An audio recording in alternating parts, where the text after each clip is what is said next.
My name is Rob Mitchell. I'm an emergency physician at Alfred Health, and I've also just completed a PhD through the Monash University School of Public Health and Preventive Medicine.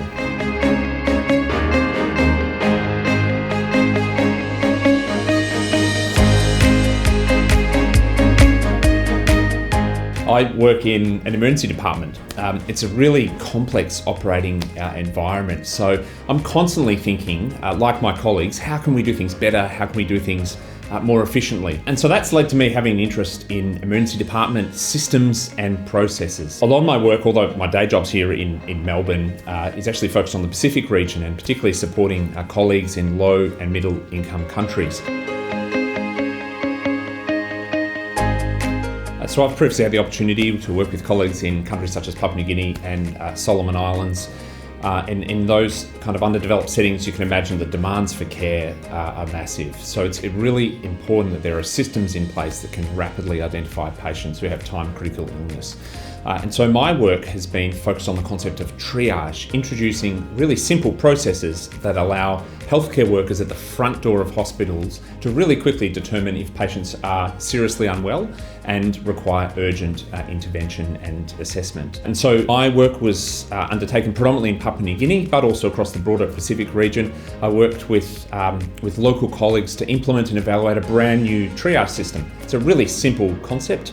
It's a traffic light system whereby patients who present are assessed and allocated either a red, yellow or green category based on the urgency of their presentation. We then work with colleagues to implement systems to make sure that patients are seen in the most appropriate order. We then evaluated to make sure that it was safe and that it was efficient and it was effective. It's developed by the World Health Organization, the International Committee of the Red Cross and the Médecins Sans Frontières. It was released early in the COVID pandemic, but there hadn't been an opportunity to independently and rigorously evaluate it in the field. So look, I was really fortunate to have the opportunity to work with local colleagues to be able to do that in a really robust way. And pleased to report the results are really positive. So we were able to implement the system across 4 emergency departments in Papua New Guinea, and in each setting, the tool was highly valued by local clinicians. They found that it really helped their work practices. It was also really efficient to apply and enabled community health workers and nurses in particular to conduct a really rapid assessment when patients arrive to the emergency department. But most importantly, it's safe and it's effective. So it performs just as well as other more established triage systems, despite being much more simple in its approach. Well, I hope it's already making a difference, to be honest. As a result of this research, the tool's already been implemented across a range of emergency departments in Papua New Guinea and the broader Pacific region. It's been adopted as the kind of de facto national triage tool in Papua New Guinea, and we've been able to work with local colleagues to conduct some training of trainer activities to assist with that broader rollout.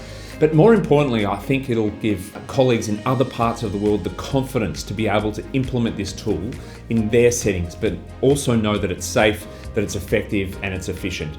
And because it's very simple to use, it will have a really positive impact on patients across the whole world when they present to emergency departments acutely unwell or injured.